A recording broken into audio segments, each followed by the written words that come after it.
This conference will now be recorded.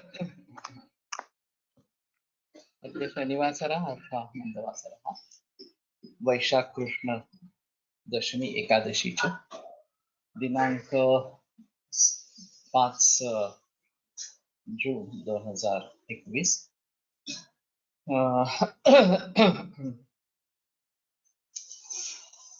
Case paper पृष्ठ क्रमांक 4 शंखं चक्रं जलतां दशतमृतघटं चारुदोर्भिश्चतुर्भिः सूक्ष्मस्वच्छातिरुद्यांशुकतरुविलसन् मौलिनं भूमिनेत्रं तालाम्भोदोज्ज्वलाङ्गं कटितटविलसच्चारुपीताम्बराढ्यं वन्दे धन्वन्तरिं तं निखिलगदवनप्रौढदावाग्निलीलम् प्रौढदावाग्निलीलम् ब्रह्मणो हि समारब्धा मात्रेयाद्येषु पूजिताम् अस्मदाचार्यपर्यन्तां वन्दे गुरुपरम्पराम् आयुर्वेदरतं वन्दे मातवाख्यं महागुरुम् आयुर्वेदामृतं सर्वं शिष्येभ्यो यः प्रदत्तवान् द्रष्टाज्ञानी दृष्टकर्मा कृतकर्मा तथैव च अध्यापको विश्वश्रेष्ठो महान् संशोधकस्तथा गुणैरेतैः समुदितैः यत्कार्यं प्रतनोति सः समृद्ध्यर्थं हि कार्यस्य वयं प्रयतामहे सरस्वत्यै बुद्धिसङ्क्रान्तं जगदध्यक्षमीक्षते आत्रेयं प्रथमं वन्दे आयुर्वेदजगद्गुरुम् आयुर्वेदामृतं सर्वं गृहीत्वा हि सुरेश्वरात् अग्निवेशादिकेभ्यो यत् प्रयच्छति सप्तमः प्रथमं तन्त्रकर्तारम् अग्निवेशं नमाम्यहम्।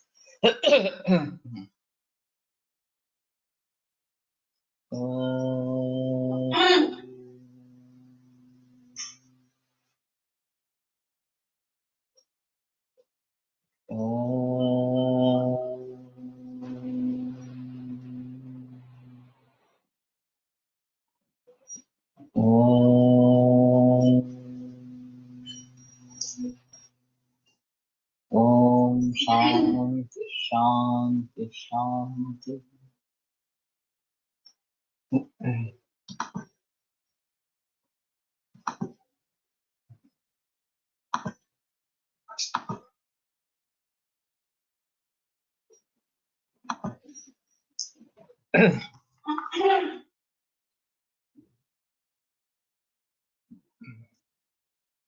तो हम हेरिडिटी की बात कर रहे थे और ये सभी जो विकार है इसमें अगर ज्यादा स्ट्रॉन्ग हेरिडिटी इस प्रकार की है तो आगे अगले वाली पीढ़ी को जरूर सावध होना चाहिए, सजग होना चाहिए। और इन प्रकार के रोगों को होने से रोकने के लिए पंचकर्म से शुद्धि करवाते रहना बार बार, हर बरस में एक बार कम से कम। और फिर नैसर्गिक खाना खाना और योग और व्यायाम नियमित रूप से करते रहना, ये बहुत आवश्यक है। अगर होगा तो देखेंगे, इसका कहने में कोई मतलब इस प्रकार का नहीं है। और स्ट्रेस को भी काबू रखना है, ये भी एक महत्वपूर्ण इस प्रकार का है। खा होता मिल स्वभाव है तो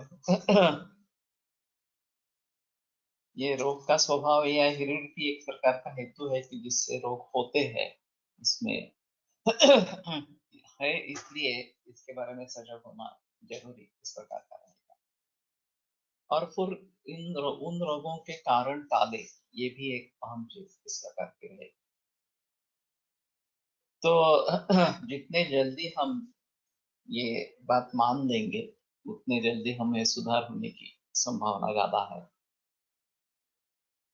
और ऐसे करते करते जब 2-3 पीढ़ियां निकल जाएगी तो हेरिडिटी चली जाएगी। अगर डायबिटीज तुम्हारे घराने में है, अम्लपित्त है अम्लपित्त भी इस प्रकार का अनुवंशिक देखा जाता है, तो तुम्हें उनके कारणों से बचना है, कर्म करवाते रहना है, एक आदत इस प्रकार की बात है। और खास करके कंसेप्शन से पहले पंचकर्म करवा के ही कंसेप्शन करवाए तो चांसेस कम होंगे हाँ, अगले पीढ़ी में, और अगर जाएंगे भी तो उसका स्वरूप थोड़ा सौम्य रहेगा।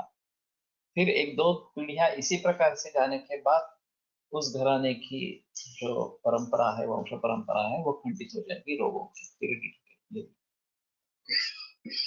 तो इन बातों को ध्यान में रखते हुए कल करेंगे, आगे करेंगे, ऐसा मत सोचना है। जितना जल्दी हो सके उतना अच्छा इस प्रकार का रहे। अब मुद्दा है जो परीक्षण का है। और इसमें दातार गुरु जी का परीक्षण मुख्य रूप से हम करते रहते हैं, उसके बावजूद अन्य भी होते हैं। लेकिन यकृत प्लीहा इनके नाद किस प्रकार के है? शुक्राशयच प्रकृती जसं सांगितलेलं आहे तसंच हे शुक्राशयाचा दोष येतात का? हो, येतात ना.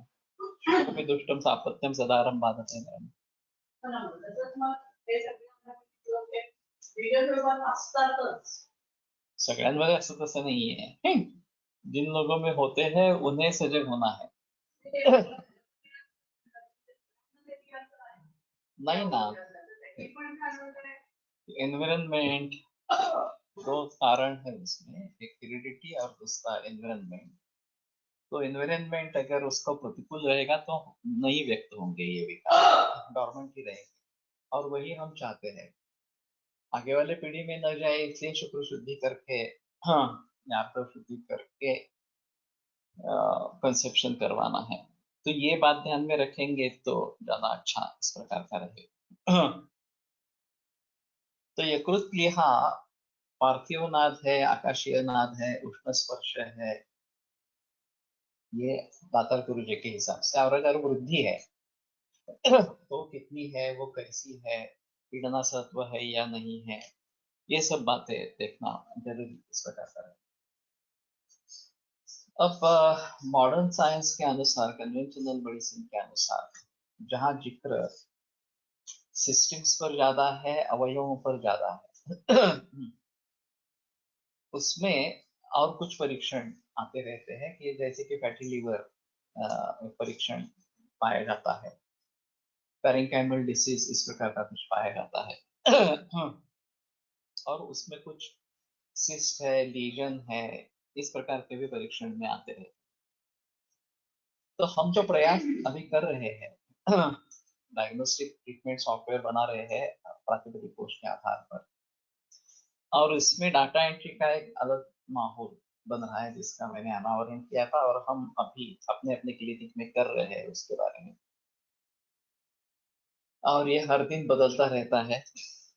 तो जब तक ये पक्का नहीं हो जाएगा तब तक लोगों तक नहीं पहुंचाएंगे, लेकिन सोचते हैं जितने जल्द हो सके। वैसे मैं अक्षय तृतीया का प्लान कर रहा था, लेकिन फिर भी हुआ नहीं। लेकिन कोशिश चालू है, और सोचता हूँ कि एक दो महीने में ज्यादा से ज्यादा ये लॉन्च होना चाहिए।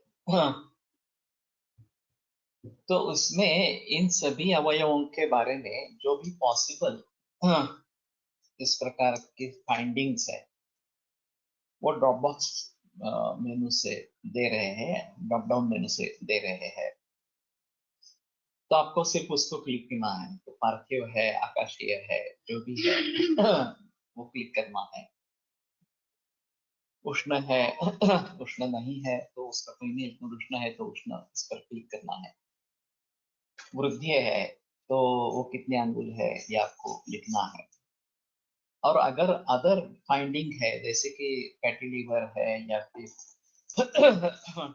कोई सिस्ट है, कोई लीजन है, तो इन्वेस्टिगेशन का एक अलग बॉक्स रहेगा। तो उसमें आप इन्वेस्टिगेशन सीधे जो है आपको मिल रहे हैं वो लिख देंगे। इसमें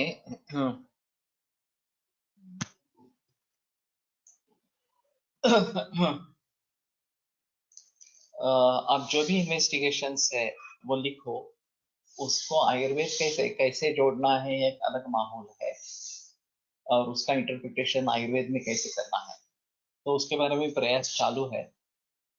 और ये बड़ा काम है वास्तव में, इस प्रकार से इंटीग्रेशन, मॉडर्न इन्वेस्टिगेशंस का इंटीग्रेशन आयुर्वेद में करना, लेकिन फिर भी कोशिश कर रहे हैं.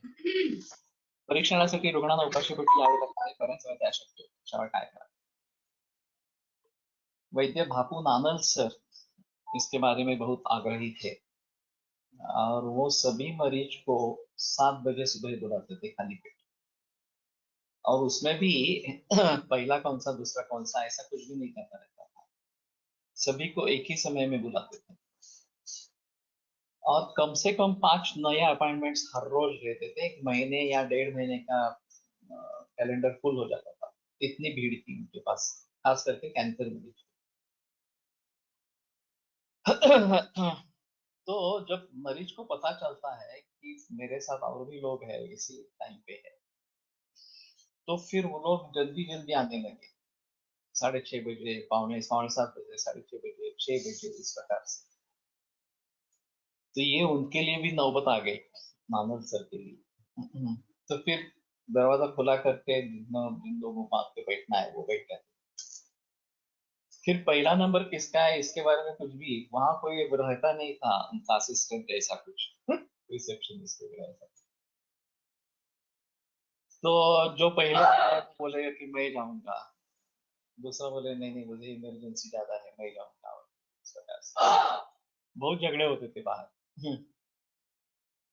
और एक मरीज अंदर गया तो कम से कम 1.5 या 2 घंटे लगते. नानल सर की एक खासियत थी, वो खुद ही केस टेकिंग करते थे. उनकी एक नोटबुक थी, उसमें वो पूरी जानकारी खुद ही लिखते थे, और फिर उधर परीक्षण करते थे, और फिर दवाइयां जो है वो लक्ष्मी रोड क्लिनिक से शाम को ले जाने के लिए गए. अब एक मरीज को अगर 1.5-2 घंटे लगते हैं, तो 5 मरीज को करीबन 8-10 घंटे लगते हैं. सुबह 7 बजे शुरू किया तो ये कम से कम 3-4 बजे तक चल रहा. और आश्चर्य की बात ये थी, नानल सर खुद भी नेचुरल एलर्जीज के लिए भी उठते नहीं थे, खाने का तो छोड़ दो, लेकिन पेशाब करने के लिए भी उठते नहीं थे, और ये सब पूरा होने के बाद खाना खाते थे. और 6 बजे 3 दिन उनका क्लिनिक रहता था लक्ष्मी रोड में, ये फॉलो पेशेंट्स के लिए. दूसरे 3 दिन ये घाटनेकर वहां पे रहते थे. और फिर हाँ, एक बार उन्होंने ऐसा हुआ कि 6 बजे तक प्रैक्टिस चली, और फिर खाना खाया ही नहीं, वैसे उठ के चले गए शाम की थाली की. तो इससे हमें सबक सीखना चाहिए कि हमें ऐसा बिल्कुल नहीं करना है. एक तो असिस्टेंट्स रखने हैं, और केस हिस्ट्री उनके द्वारा करवानी है. ये तो हम करते हैं, कलेक्टर सर भी करते थे, छात्र रहते हैं या असिस्टेंट्स रहते हैं, तो वो केस टेकिंग करेंगे तो समय कम होगा. हर पेशेंट के लिए स्लॉट देंगे. अगर हम समझते हैं कि वो केस पेपर पूरा होने के बाद हमारे लिए 15 मिनट लगते हैं या 20 मिनट लगते हैं, तो उस स्लॉट्स के हिसाब से अपॉइंटमेंट दे दे. इसमें ये बात पॉसिबल है कि कोई मरीज आता ही नहीं है अपॉइंटमेंट लेके भी. अगर दूसरा कोई आया होगा तो उसको अंदर ले लेंगे, इस प्रकार की भी सुविधा इसमें रहेगी. और बीच बीच में फॉलो पेशेंट्स भी रखेंगे. इस प्रकार से मैंने जो तरीका अपनाया था, वो अभी 11 बजे मेरा क्लिनिक शुरू होता है, तो 11, 11:10, 11:20, 11, 11:30 और 12, 11:40 ये फॉलो पेशेंट्स रहेंगे. और नए मरीज को अपॉइंटमेंट 11 बजे की देंगे, लेकिन 11 बजे जब वो आएगा वो पूरी हिस्ट्री होने के बाद 11:50 को मेरे पास अंदर आएगा. तो 12:05 तक या 12:20 तक वही चले, 12:10 तक वही चलेगा. फिर 12:10 को दूसरे फॉलोअप की अपॉइंटमेंट देनी है, 12:10, 12:20 और 12:30. और फिर दूसरे मरीज को 11:15 को बुलाना है, वो 12:30 तक पूरा हो जाएगा, तो 12:40 को उसको देंगे. तो थोड़ा साइक्लिक इस प्रकार का रहेगा. और बीच बीच में फॉलोअप पेशेंट्स रहेंगे तो शायद वो 10 मिनट में पूरे होते हैं। कुछ मरीजों में 5 मिनट में भी पूरे होते हैं, कुछ मरीज में थोड़ा ज्यादा समय लगता है। लेकिन बीच बीच में नए पेशेंट्स और शुरू से फॉलोअप पेशेंट ऐसे करते हैं और बोलते हैं कि 4 घंटे कम से कम हाँ खाली पेट रहो। तो 11 बजे की मेरी अपॉइंटमेंट है, तो 7 बजे अगर उन्होंने कुछ दूध वगैरह ले लिया हो तो ठीक है। और वैसे भी अगर कोई मरीज खा के आया है तो वैसे ही देखते हैं और फिर अगले दफा अ, खाली पेट आने के लिए कहते हैं। तो शुरू में औषध तो दे देते हैं, ऐसा नहीं होता कि औषध नहीं देते हैं इस प्रकार से। लेकिन आनंद सर का कहना था कि नहीं, अगर बेस ही अगर चूक गया तो बहुत ही मुश्किल होती है, तो वो करते ही नहीं थे इस प्रकार से। और लोग ही 2-2 बजे तक भूखे रहते थे उनका स्ट्रिक्ट ऑर्डर था कि कुछ भी नहीं खाना है इस प्रकार से। और जिनको तकलीफ होती है अनशन से, वो बहुत बेचैन हो जाते हैं, सर दर्द होने लगता है, बाकी भी चीजें होती है और एक क्रोध बढ़ जाता है। कैसा वैद्य है दूसरा कोई चारा नहीं है, 1 महीने के बाद अपॉइंटमेंट मिली है तो आए हैं इस प्रकार से। लेकिन उन वैद्यों के लिए और आयुर्वेद शास्त्र के लिए भी ये बराबर नहीं, हमें प्रैक्टिकल होना चाहिए। तो अभी हम काफी प्रैक्टिकल है, मैं काफी प्रैक्टिकल हूँ इसके बारे में। और यही अवस्था रजस्वला स्त्री को लेना है नहीं लेना है, कंसल्टर हमारे जो बुजुर्ग वो तो पुराने जमाने के वैद्य थे, कोनटकर सर भी इसी प्रकार के वैद्य। तो अगर कोई रजस्वला अवस्था में औरत आती है तो कंसल्टर तुरंत छोड़ देते उस पेशेंट को और बता देते कि ऐसी अवस्था है तो मत आना इस प्रकार से। तो एक रुग्णा को उन्होंने इस प्रकार से कहा, उन्होंने नाड़ी देखने की कोशिश की और फिर पूछा कि रजत परिवर्तन हुआ है, तो वो नहीं चालू है। तो उन्होंने तुरंत हाथ छोड़ दिया और जरा गुस्से से बोले कि ऐसी अवस्था है तो आना नहीं है, किसी के साथ संदेशा भेजो। आश्चर्य ये रहा कि वो गुस्सा हो गई, मुझे तकलीफ हो रही थी इसलिए मैं आई, ऐसा कह के वो क्रोध से निकल गई। फिर फंसरकर ने उसके बारे में बहुत सोचा और फिर वो बोले कि ये मेरी गलती है कि करुणार्द्र मुझे होना चाहिए। चाहे हमारे दृष्टि से वो गलती है मनुष्य, लेकिन उसको तकलीफ हो रही थी और उसलिए वो आ गई इस प्रकार से। तो हमें क्रोध नहीं करना है इस प्रकार में, उसमें शांति से कहना है कि ठीक है, आपकी दवा बार में दवा दे देता हूँ। हर्डीकर जी ने तो पूरे क्लिनिक को धुलवाया था इस प्रकार से, कि रजस्वला आगे का क्लिनिक बंद कर दिया। तो ये पुराने जमाने वाले वैद्यों की ये बात है। अभी ये कोई उतना महत्वपूर्ण नहीं समझते हैं। और अगर ऐसी स्थिति है तो आपको क्लिनिक खत्म होने के बाद स्नान करना है, जैसे तेल स्नान बताया गया है इसके बारे में, कपड़ों के साथ स्नान करना है और फिर नए कपड़े पहनकर आगे का व्यवहार करना है।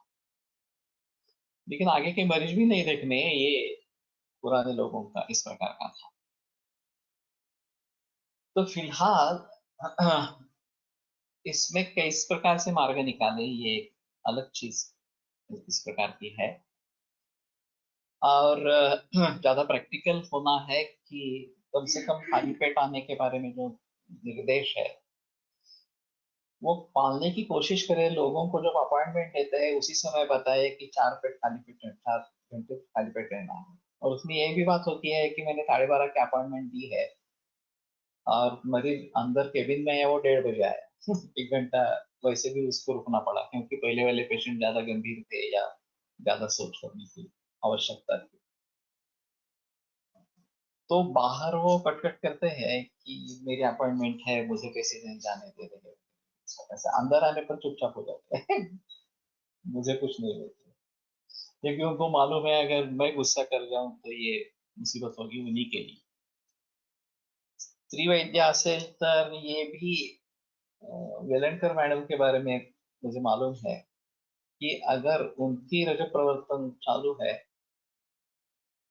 तो वो मरीज देख के सीधा स्नान करने के लिए जाते थे। वो घर ही था, उनका मायका ही था, तो कोई प्रॉब्लम था या अपने घर में करती थी तो। और फिर स्नान करके बाकी काम में जुट जाती थी। अभी स्त्री वैद्यों के लिए इस प्रकार से क्लिनिक बंद करना, बंद रखना, जिनका मेनोपॉज नहीं हुआ है, ये तो काफी मुश्किल इस प्रकार का मामला है। तो हमें इसके बारे में सोचना है कि अगर इससे दोष है धर्मशास्त्र के अनुसार, तो उस दोष का परिहार किस प्रकार से करें, इसके बारे में सोचना है। और ये दोष है इसलिए करना ही नहीं है, ये थोड़ा मुसीबत वाला मामला है। तो कहने का तात्पर्य अर्थ ये है कि मॉडर्न इन्वेस्टिगेशंस जो है वो हम इसमें लिखेंगे, चाहे लीजन है, कोई कैंसर है या सिस्ट है वगैरह इस प्रकार से, और उसका फोटो खिंचवा के वो भी अलग इन्वेस्टिगेशंस के इसमें रहेगा, लेकिन जो फाइंडिंग्स है वो यहाँ पे लिखेंगे।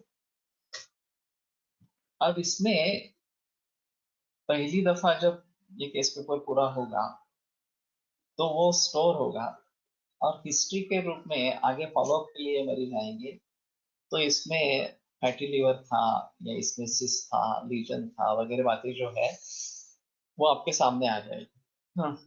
और ये continuous process date wise follow up रहेंगे, तो आप देखना चाहेंगे कि कब ये मरीज का इतना लीजन था, अब कितना है वगैरह वगैरह इस प्रकार से, तो एट ए ग्लांस आपको मिल जाएगा। तो हिस्ट्री ये भी इसमें कॉलम रखा है। और मॉडर्न इन्वेस्टिगेशंस के लिए भी स्पेस रखी है। वैसे ही प्लीहा के बारे में भी होगा, प्लीहा बुद्धि अगर है, सिस्ट है या और कोई बातें है इसके बारे में, आकार बढ़ा है तो वो कितना बढ़ा है, क्या बढ़ा है, इस प्रकार से। तो इन सभी बातों को ध्यान में इस प्रकार का रखना है। नाभि आसमंत में शूल पीडनासत्व वगैरह इस प्रकार की बातें हैं, तो वो बनते हैं। वो जो 9 क्वाड्रेंट कन्वेंशनल मेडिसिन के अनुसार करते हैं, और उसमें हर एक की एक अलग अलग खासियत है, वो भी कोशिश हमने की है देने के लिए। और भीतर वाले जो अवयव है वह सुपर इम्पोज करके फिगर्स में डाले। तो उरस्थान को देखेंगे तो पूरा रेस्पिरेटरी सिस्टम, ये 2 फुफ्फुस, ट्रैकिया वगैरह वगैरह इन सब देखेंगे। हृदय दिखेगा इस प्रकार से, प्लूरा वगैरह ये जो बातें हैं वो भी दिखेगी। वैसे पूरा एलिमेंट्री के नाम पेट में दिखेगा। ये मॉडर्न साइंस एनाटॉमी से ली गई फिगर्स है। तो पैंक्रियाटिक हेड का कैंसर है तो आप वहां पे स्टार मार्क कर सकते हैं, और फिर उसके संबंध में जो भी लक्षण है या मॉडर्न इन्वेस्टिगेशंस है वो इन्वेस्टिगेशंस के कॉलम में लिख सकते हैं।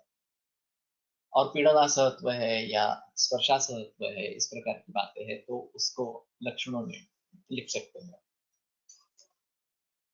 तो कहने का तात्पर्य अर्थ ये है कि जब परीक्षण करते हैं, फुफ्फुस का परीक्षण करते हैं, एयर एंट्री अच्छी है या नहीं है, या फिर प्लूरल डिफ्यूजन इस प्रकार का कुछ लग रहा है क्या, कफ प्राधान्य है क्या, वात प्राधान्य है क्या, ये सब बातें उसमें आ जाएगी।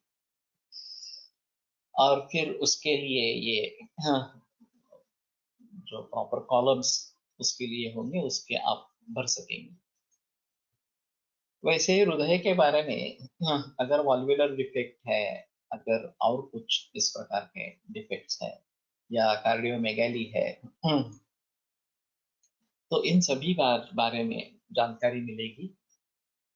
और मॉडर्न इन्वेस्टिगेशंस जो भी है, जैसे कि मैंने अभी केस सुनी थी कि लेफ्ट वेंट्रिकल से पूरे शरीर में जाने के बजाय वो फुफ्फुस में जा रहा है, और राइट वेंट्रिकल से वो पूरे शरीर में जा रहा है। एओर्टा और ये ट्रांसपोजिशन इस प्रकार का है पल्मोनरी आर्टरी का।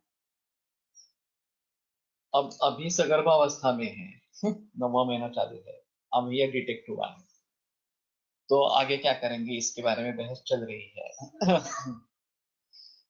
और मॉडर्न मेडिसिन ने तो कहा दिया कि ऑपरेशन ही करना जरूरी है, और एट्रियम में छेद करते हैं इस प्रकार से। तो ये मैकेनिकल मीन्स है, हम उसको सुधर सकेंगे नहीं सकेंगे मालूम नहीं है, क्योंकि ये बहुत ही टेढ़ी इस प्रकार की केस। तो कहने का तात्पर्य अर्थ है कि इस प्रकार के जो भी फाइंडिंग्स मॉडर्न में हो, उसका हमें हमारे हिसाब से क्या सोचना है अलग चीज है, लेकिन वो हम वहां पे लिख पाएंगे। और फिर गलत है, तो ये भी ओरल कैविटी, उसमें जो भी दांत है, जिह्वा है, कपोल इस प्रकार के है, hard palate, soft palate, यूव्युला,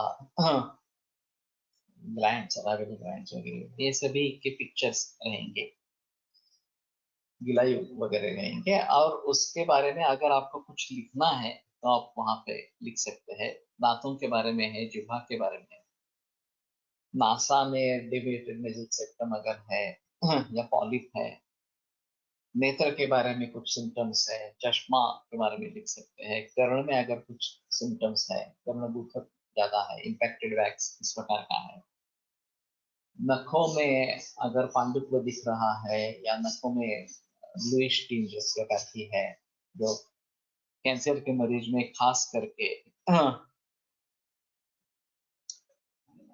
chemotherapy के बाद ये दिखाई देता आहे. दातार शास्त्रानुसार वृक्काचे परीक्षण नाभीच्या वाम आणि दक्षिण बाजूला करतात. आधुनिक शास्त्रानुसार वृक्काचे पाठीच्या विभिन्न ठिकाणी करतात. त्या ठिकाणी काय सांगतात? मुझे लगता है कि वो उदकवच स्रोतस के हिसाब से परीक्षण है, और वैसे देखा जाए तो नाभि के आसमंत में जब ब्लैडर फुल होता है और ऊपर आता है तभी परीक्षण हो सकता है, नहीं तो नाभि के नीचे परीक्षण होता है ज्यादा, और उसको वो नाभि इस प्रकार से ही कहते हैं, और उसमें पार्थिवत्व प्रतीत होता है या मूत्र संचय है थोड़ा सा इस प्रकार से प्रतीत होता है। वैसे ब्लैडर ऊपर से नहीं दिखता। और वृक्क की बात करेंगे तो उसको वो मूत्रपिंड कहते हैं, लेकिन वो जो बात कर रहे हैं वो मूत्राशय की बात कर रहे हैं, ऐसा मुझे लगता है। वैसे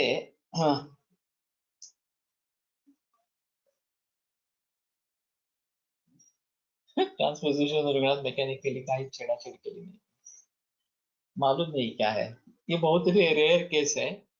और जब तक मरीज को देखेंगे नहीं, क्लिनिकल फीचर्स किस प्रकार के हैं इसके बारे में पता नहीं चलेगा, तो कहना मुश्किल है।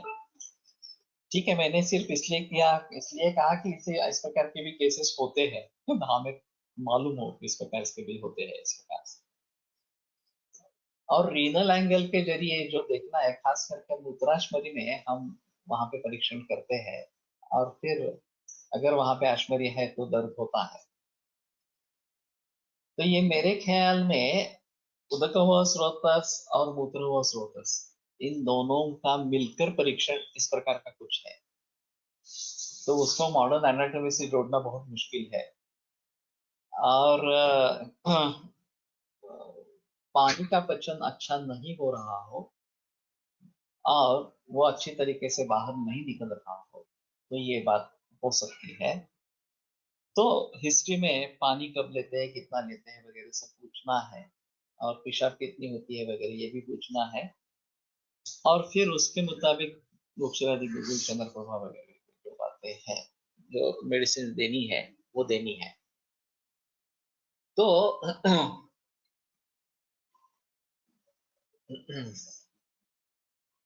ये ज्यादा प्रैक्टिकल है हिस्ट्री टेकिंग में और दवाइयाँ का प्रयोग करने में। तो उसका एनाटॉमिकल रिलेशन ढूंढना मुश्किल थोड़ा सा रहेगा, लेकिन वो मूत्रपिंड ही कहते हैं, ये बात सही है। पुस्तक में जो लिखा है वो मूत्रपिंड इस प्रकार से ही लिखा है। एनाटॉमिकली ये समझना काफी मुश्किल इस प्रकार का है।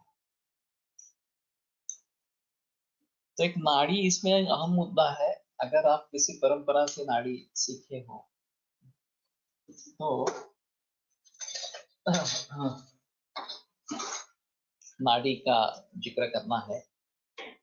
जैसे मैं भट्ट परंपरा से कुछ नाड़ी सीखा हूँ, तो नाड़ी शाम कठिन सूक्ष्म वगैरह इस प्रकार का हम बताते हैं। और शुरू में तो केवल नाड़ी के आधार पर मैं परीक्षा करता था, पूछता था। विदेशों में भी मैं जाता था तो नाड़ी के आधार पर परीक्षा करके सवाल पूछता था, और फिर बहुत सारे सवाल बराबर आते थे और पेशेंट बड़ा खुश हो जाता था। अब ये मैं यहाँ पे नहीं कर रहा हूँ क्योंकि हिस्ट्री होती है, वो सामने पर बनाते हैं, और फिर भी पहले नाड़ी ही देखता हूँ परीक्षण जब आरंभ करते हैं। तो ये इसके बारे में थोड़ा सा ऐसा है कि आप जितना उसमें ज्यादा ध्यान देंगे तो आगे उसमें तरक्की कर सकते हैं। नाड़ी परीक्षा एक आयुर्वेद की खासियत है। लेकिन रावणपुर तो नाड़ी परीक्षा और कड़प तो नाड़ी परीक्षा ये पढ़ने की कोशिश की थी। यहाँ ताराशंकर मिश्र की एक किताब है वाराणसी स्थित, और कोलटकर सर का कहना था कि वो बढ़िया किताब है। तो संयोग से ऐसा हुआ, ताराशंकर मिश्र पुणे में आए थे और कोलटकर सर से मिले अष्टांग आयुर्वेद महाविद्यालय।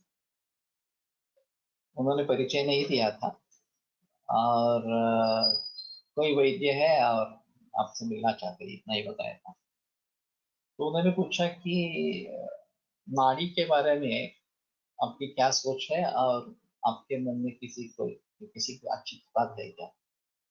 तो सर ने उन्होंने बता दिया कि ताराशंकर मिश्र वहां के महान हुआ है, उनकी किताब अच्छी है। तो बहुत ही आश्चर्यचकित हुए और बोले वो महानुभाव मैं ही हूँ। इस प्रकार से उन्होंने अपना परिचय दिया। फिर सर ने पूछा कि अगर हम आपके पास छात्रों को भेजेंगे तो आप उनको पढ़ाएंगे क्या? तो ना जरूर पढ़ाएंगे, इस प्रकार से उन्होंने बता दिया। तो बहुत खुश हो गए। अभी मालूम नहीं सर ने एक दो छात्रों को जिक्र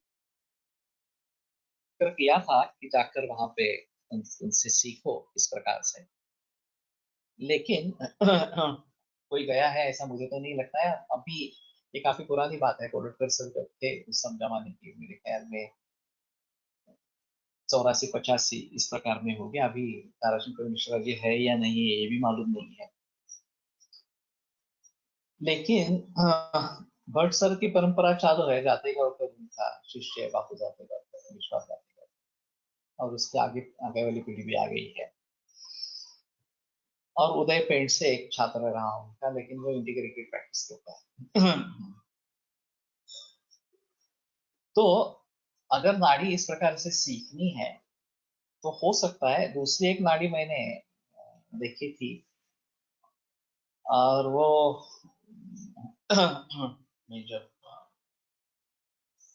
चिले में गया था, चिली कहते हैं लेकिन वो एक्चुअली चिले साउथ अमेरिका में। तो राय करके एक मध्य प्रदेश में कोई वैद्य है, उन्होंने नाड़ी के बारे में काफी जिक्र किया है, और दोषों की नाड़ी, उसमें गति, और फिर हर अंगुली पर महाभूत इस प्रकार का विचार और धातुओं का विचार, ऐसा भी इस नाड़ी में है। तो एक थोड़ा अजब अलग तरीका है, लेकिन उसको डेवलप करेंगे तो एक बात हो सकती है।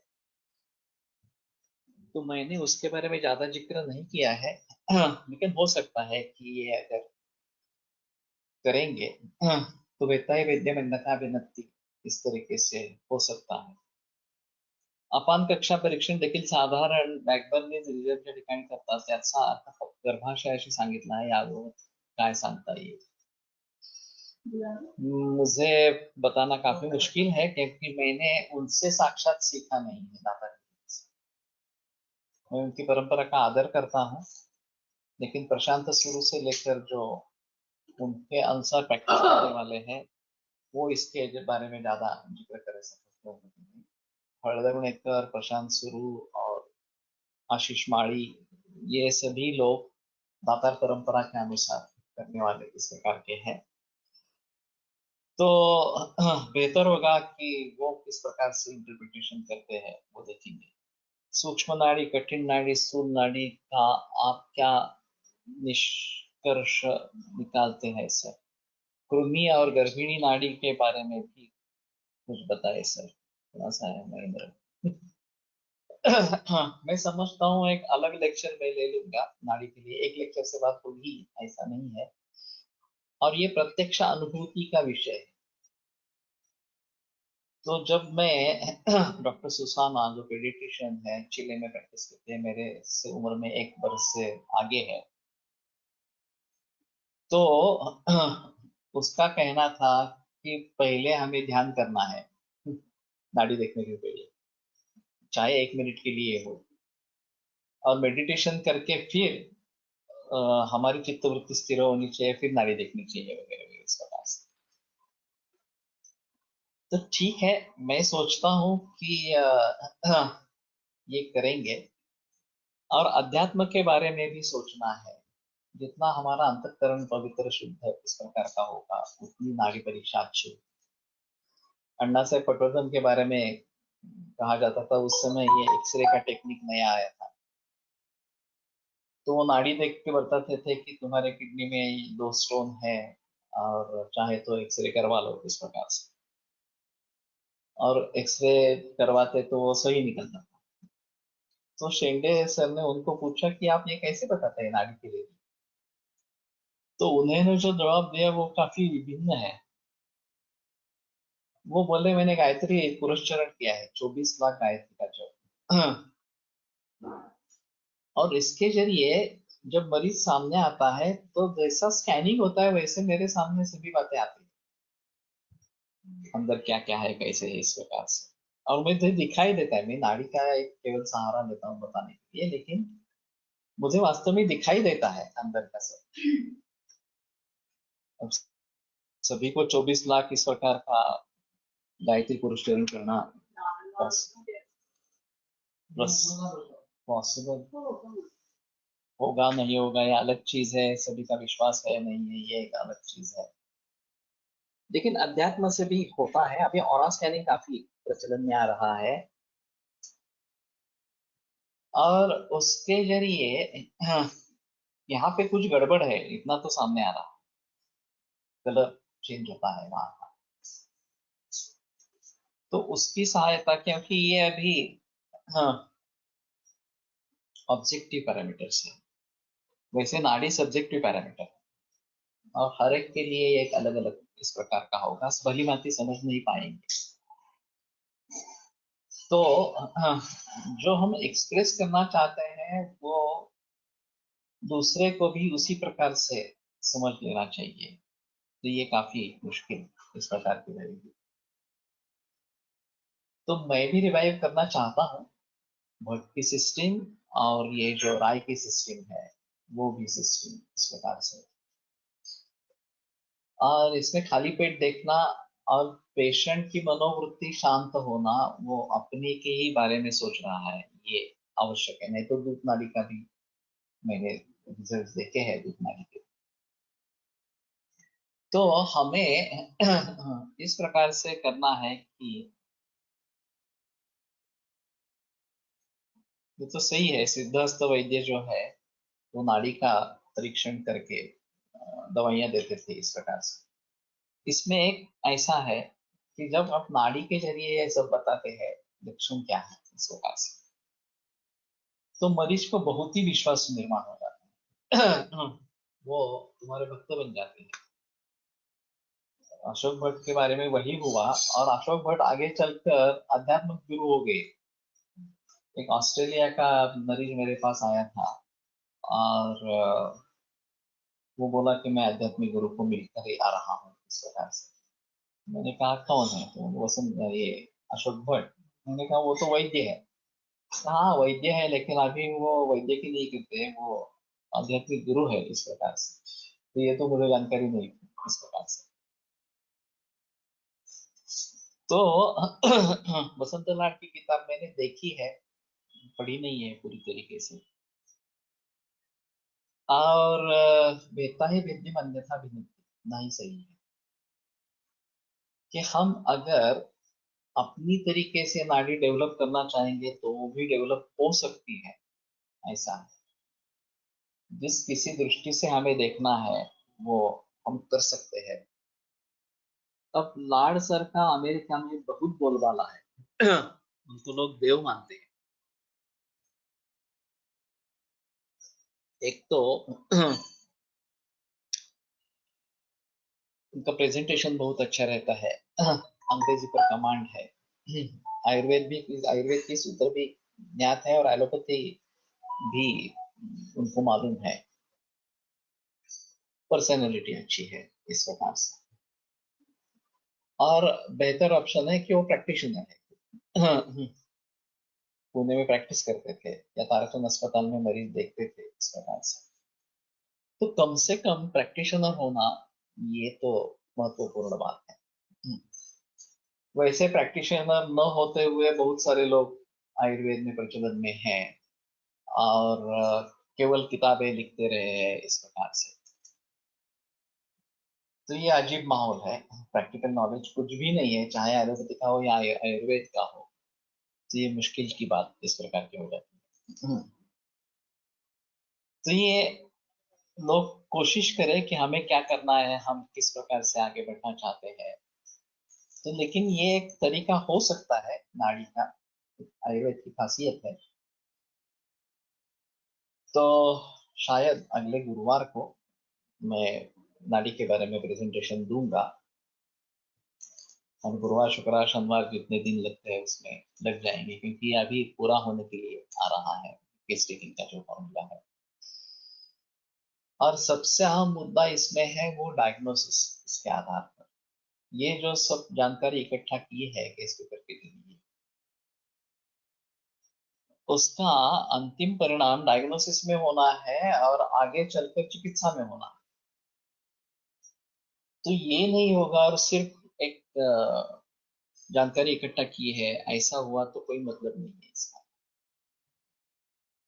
तो इसके आधार पर हमें क्या समझना है रुग्ण के बारे में, रोग के बारे में, उसकी अवस्था के बारे में, साध्या साध्यता के बारे में, ये सभी ज्ञान होना बहुत जरूरी है। और फिर उसके आधार पर चिकित्सा कैसी करनी है, कौन से रोग के अधिकरण को लेकर करनी है, अवस्था क्या है, तत्व क्या है चिकित्सा का, और फिर दवाइयां कौन से प्रयोग में लानी है, इसके बारे में सोचना है।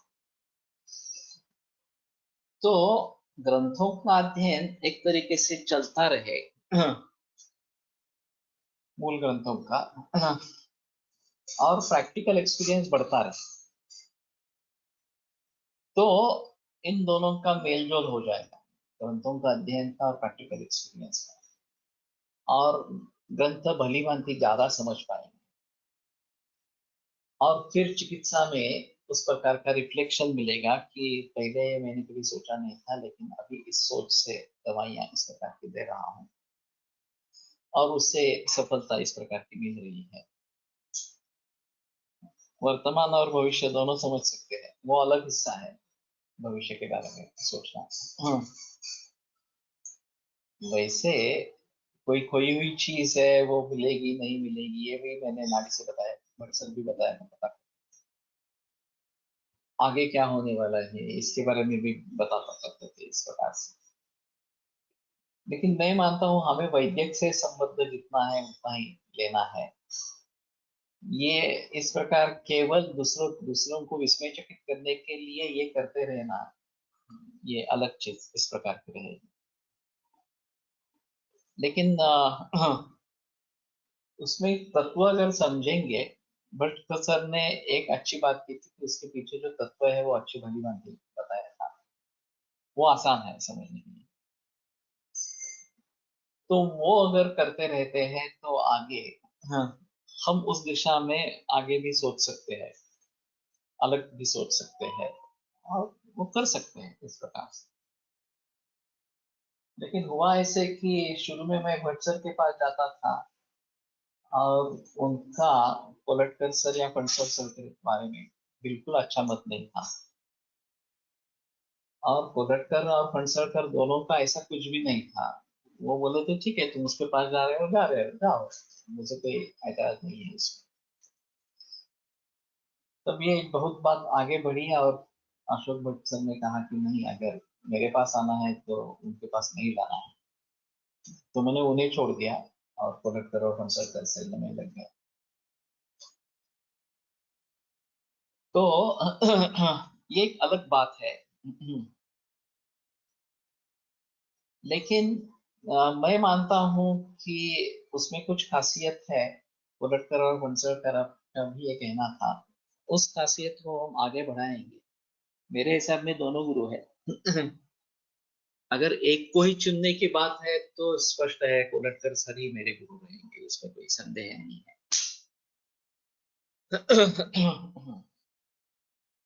लेकिन इनको पूरी तरीके से मैंने उस समय में फिर जाना ही बंद कर दिया वहां पे, और आगे कभी भी गया नहीं।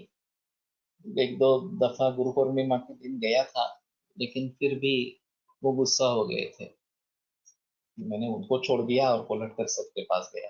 तो फिर आगे मैंने वो भी प्रयास शुरू किया।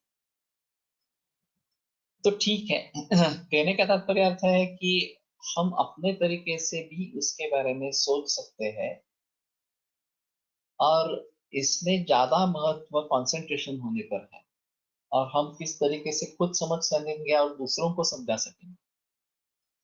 केवल सब्जेक्टिविटी रहेगी तो मुश्किल है।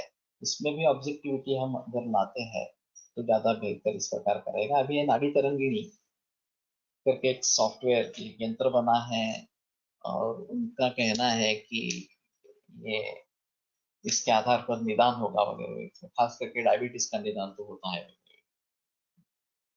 तो मैंने थोड़ा सा डेमोन्स्ट्रेशन उसका देखा था। हाँ, और कुछ लोग उसका प्रयोग करने वाले हैं, और फिर उसके प्रिंट आउट्स निकलते हैं तो मरीज को देते हैं कि ये प्रिंट आउट है वगैरह इसके पास। लेकिन इन सभी के बारे में थोड़ा सा सोचना पड़ेगा। हाँ। और दूसरी चीज ऐसी है कि केवल नाड़ी परीक्षा से ही ज्ञान होता है, और बाकी बातों को हम देखेंगे ही नहीं। ये भी बड़ी बड़ी गलती है। चाहे आप लोगों को विस्मयचकित कर सकते हैं, लेकिन पूरी जानकारी होना मरीज के बारे में, जैसे इस केस पेपर के जरिए हम कर रहे हैं, वो जरूरी है। वो भट्ट के सर के पास वो चीज नहीं थी। वो केवल नाड़ी के आधार पर ही निदान करके चिकित्सा दे देते थे। और फिर हाँ, ये केस पेपर वगैरह इस प्रकार का माहौल कुछ नहीं रहता था। और जिन मरीजों में सफलता नहीं मिलती है, उनको वो मरीजों को ही कोसते थे कि तुमने परहेज नहीं किया होगा, तुम झूठ बोल रहे हो वगैरह, तुम्हें अच्छा है इस तरह से। तो मैं समझता हूँ कि हमें निष्पक्ष इस प्रकार से होना है, और जो वास्तव है उसको मान्य कर लेना है। अगर किसी मरीज में रिजल्ट नहीं मिले तो ठीक है, क्यों नहीं मिला है इसके बारे में सोचेंगे और सुधार करेंगे। तो ये थोड़ा सा अलग माहौल इस प्रकार का रहेगा। तो ठीक है, अगले गुरुवार को हम कोशिश करेंगे कि नाड़ी के बारे में सोचेंगे, और फिर सबसे अहम मुद्दा निदान और चिकित्सा ये है। ये सभी का प्रयोजन भली भांति आयुर्वेद की दृष्टि से निदान करना, और उसके आधार पर चिकित्सा, सफल चिकित्सा कर पाना, ये है।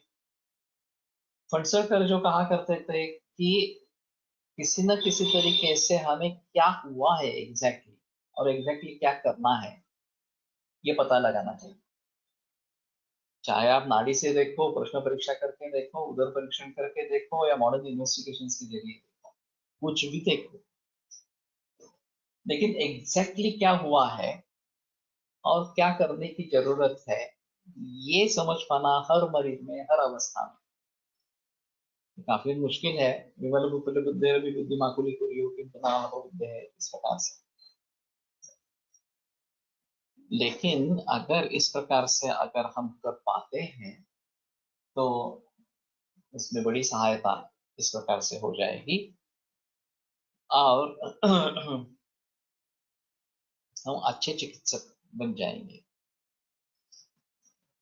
तो एक स्पर्श है, ये स्पर्श के बारे में उष्ण शीत स्पर्श, ये प्रक्रिया के बारे में तो देखा जाता है।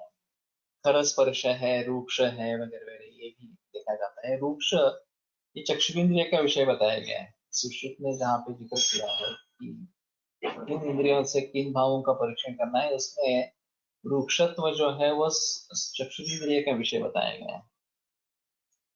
तो ये थोड़ा सा अजीब है, तो देखेंगे उसके बारे में कैसे बहस करनी है। वसुणता ये एक पॉलिटिकल सर की फाइंडिंग थी, और खास करके शुक्र क्षय को दिखाने वाली है, या गुल्फ संधि में, गांठ संधि में इस प्रकार की मसलता, या बाहु में इस प्रकार की मसलता दिखती है, तो वो कहा करते थे कि ये शुक्र क्षय का लक्षण है, और फिर उसके हिसाब से दवाइयों का प्रयोग करना। तो ये एक अहम मुद्दा अलग है जो ग्रंथों में साक्षात निर्दिष्ट नहीं है। उन्होंने किस आधार पर ये बताया ये मालूम नहीं है, लेकिन अभी फिलहाल उसको ध्यान में रखते हुए चलते हैं, और शुक्र क्षय निदान करके दवाइयां देते हैं तो फायदा होता है, उसमें संदेह नहीं। आकृति स्थूल है, कृश है, ड्वार्फ है, या ज्यादा ऊंची है, वगैरह वगैरह, इस प्रकार से बारे में देखना है, वो तो हम देखते हैं दोनों। शब्द,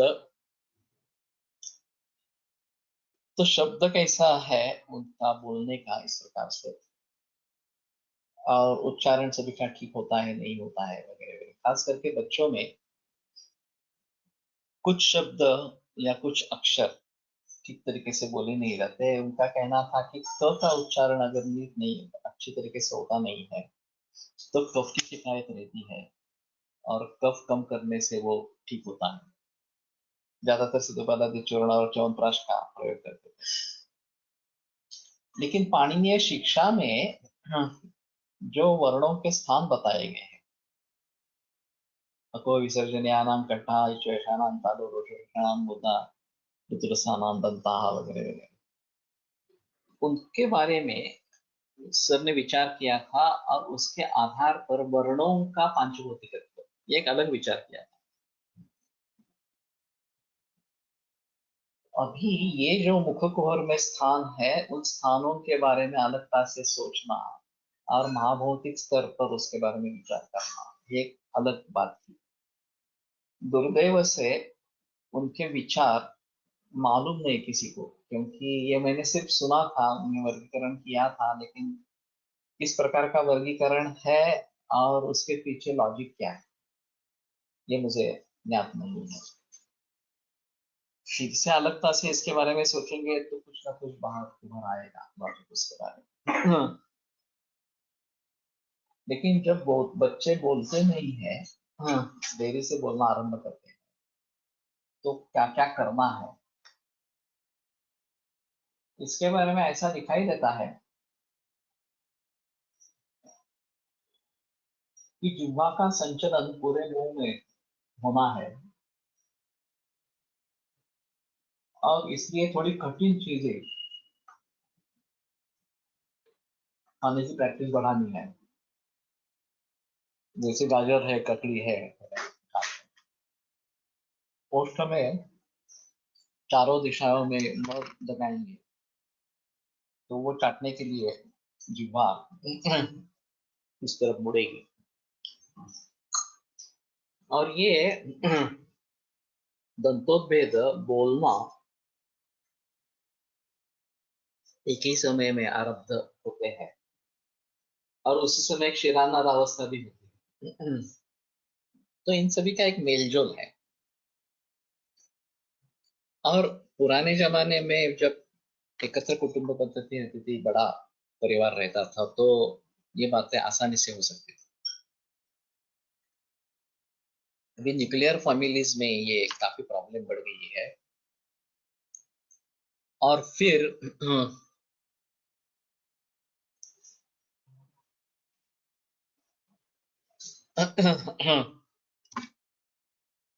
दोनों अगर करियर ओरिएंटेड है, और घर में दूसरे कोई व्यक्ति नहीं है, तो ये इस प्रकार से माइलस्टोन जो है डिले हो सकते हैं। तो अभी इसके बारे में जानना जरूरी इस प्रकार का हो जाए। और फिर भी महाभूतों के आधार पर ये वर्ण का उच्चारण नहीं हो रहा है तो इस महाभूत को ट्रीट करना है, ऐसा अगर हम सोच पाएंगे तो उसके बारे में हम कुछ बता सकेंगे या चिकित्सा में परिवर्तन ला सकेंगे। तो ये भी एक अहम मुद्दा इस प्रकार का है। वैसे उन्होंने अस्थि के 5 प्रकारों का भी पांचभौतिक विभाजन किया था कोलटकर सर। तो कई विचार नए हैं, जैसे मेंस्ट्रुअल साइकिल 1 महीने का होता है वैसा 1 बरस का भी होता है, ऐसा उनका कहना था। और कुछ औरतों में ये देखा जाता है, मर्दों में भी इस प्रकार का साइकिल होता है, ऐसा उनका कहना था। हाँ, हाँ। जिसके बारे में तो कहीं पे बहस नहीं है, कोई विचार ही नहीं है उसके बारे में। मला पुन्हा वाणीवर यायचंय, जर अवयव हे फक्त वाणीची निर्मिती करतात का? अवयव हेच फक्त वाणीची निर्मिती फक्त अवयव नाही वायू मुख्य आहे ना त्याच्यामध्ये जो नाही, मागे म्हणजे आपण एरवी अवयव फक्त म्हणत नाही. चिंतन कंठ म्हणजे आहे म्हणून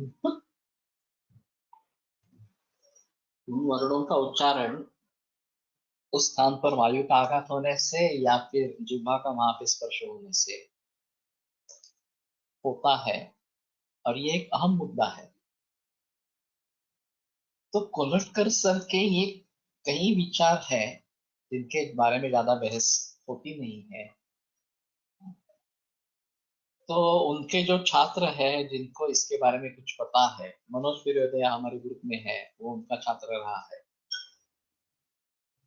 तो उसको अगर इसके बारे में कुछ मालूम है तो वो इसके बारे में बता सके। पक्षाघात में जो मुकत्व होता है उसका कैसे विचार करें। लेकिन इंद्रिय संबद्ध इस प्रकार की हानि है वो। तो मैं समझता हूँ कि ये काफी बड़ा विषय है। म्हणतात की तिथलं सेंटर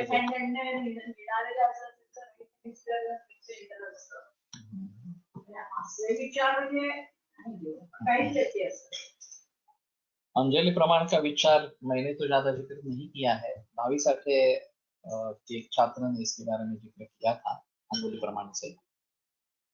और उनका एक सबसे अहम मुद्दा था कि वर्नियर कैलिपर्स का उपयोग करेंगे और अंगुष्ठ छोड़कर जो 4 अंगुलियां हैं उसको मापेंगे और उसको 4 से डिवाइड करके अंगुली प्रमाण निश्चित करेंगे, ये उनका कहना था। तो वर्नियर कैलिपर्स के प्रयोग से अंगुली प्रमाण निश्चित करना है, और फिर अभी तो हम माप सकते हैं ऊंची कितनी है या हाथ की दूरी कितनी है वगैरह वगैरह इस प्रकार से। और फिर उसके आधार पर आगे कैसे करना है ये थोड़ा सा सोचना इस प्रकार का रहेगा। हाँ। तो ठीक है, वजन एक मुद्दा हमने रहा है यहाँ पे रखा है। आश्चर्य है कि वजन के बारे में ग्रंथों में कुछ जिक्र नहीं है। अभी बीपी वेट ये अहम मुद्दे हैं आधुनिक परीक्षण में, तो हमने उसको रखा है। हमारे यहाँ पुरुषता और स्थूलता इसके बारे में बहस है, वजन के बारे में कहीं भी बहस नहीं है आयुर्वेद ग्रंथ कि वजन पहले कितना था अब कितना हो गया, कार्श्य हो गया या स्थूलता बढ़ गई, ये है।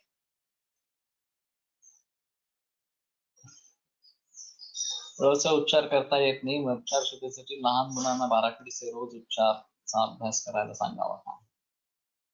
संस्कृत पढ़ेंगे तो ज्यादा अच्छा है। कर्नाटक में स्टडी हुआ है कि अगर पहली कक्षा से संस्कृत छात्रों को पढ़ाया जाता है, कंठस्थ किया जाता है, तो उनका उच्चारण सुधर जाता है। और वैसे ळ जो है वो केवल वैदिक वाङ्मय में है,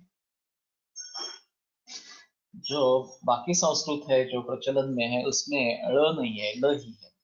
तो ळ का उच्चारण करने के लिए हमें शायद मराठी की सहायता लेनी।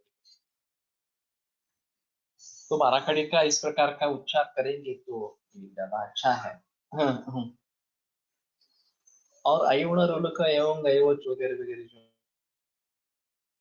है, हाँ, 14 शुभ सूत्र उनका पाठ करते रहेंगे तो भी एक अच्छी बात इस प्रकार की होगी। हाँ। तो ल के बारे में थोड़ा अलग इस प्रकार का रहेगा, वो मराठी भाषा का वैशिष्ट्य अभिरग है, वैदिक में है और सीधी मराठी में है। जो प्रचलन में संस्कृत है, लौकिक संस्कृत है, उसमें ळ नहीं है। गदी माडगुळकर की कथा है कि उन्होंने उनको किसी ने छेड़ा कि आपके काव्य में ळ नहीं होता, तो उन्होंने तुरंत ये काव्य रचना की, घन निराला दिवाड़ा। और ये इस तरीके से आई है, ळ का प्रयोग ज्यादा से ज्यादा करना है, इस प्रकार से वो घन निराला दिवाड़ा ये जो काव्य है उनका वो आ गया। इसमें 28 बार ळ का प्रयोग किया गया है। तो वो तो गुजराती में भी ळ है, ओके फाइन। तो फिर ये थोड़ा मैं समझता हूँ कि वैदिक भाषा से जुड़े हैं, मराठी और गुजराती के इस प्रकार से। बाकी किन भाषाओं में है मुझे मालूम नहीं, कन्नड़ा में है या है क्या नहीं? श्वेता, तो ठीक है। अभी यहीं पे रुकते हैं और सोमवार को शरद को आगे लेकर बढ़ेंगे, और गुरुवार को अगले शायद मैं सोचता हूँ कि नाड़ी के बारे में सोचेंगे। वैसे हर्डीकर जी भी नाड़ी परीक्षा में तज्ञ थे, मुझे तो उनसे सीखने का कोई अवसर नहीं मिला था, लेकिन ठीक है, जो अलग अलग परंपराएं हैं उसके बारे में हमें जानकारी तो होनी चाहिए। मलयालम मध्ये आहे, आयुर्वेद प्रकांडो निगदित इह शल्यतंत्र प्रधानः शिष्येभ्यः शाश्वतोऽयं निखिलजनकृपा व्याप्तचित्तेन येन आयुर्वेदस्य वाञ्छन् पुनरपि भुवने ताञ्च सुष्ठु प्रतिष्ठां श्रेष्ठं धन्वन्तरिं तं प्रणमति च सदा वैद्यवर्गो हि नूनम्। वैद्यवर्गो हि नूनम्।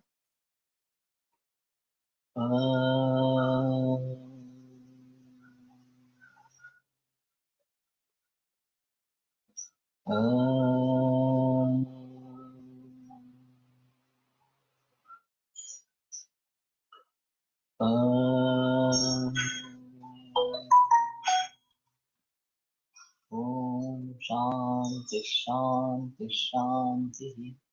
तो कन्नड़ा में भी है, शायद लिंग्विस्टिक के जरिए इसके बारे में बहस होनी जरूरी है कि किन वर्णों का किन भाषाओं में प्रयोग है इस प्रकार से। विरम्यते व्याख्यानपरः सोमवासरे पुनरपि मिलिष्यामः। आज रात को फिर अग्नि के बारे में अगला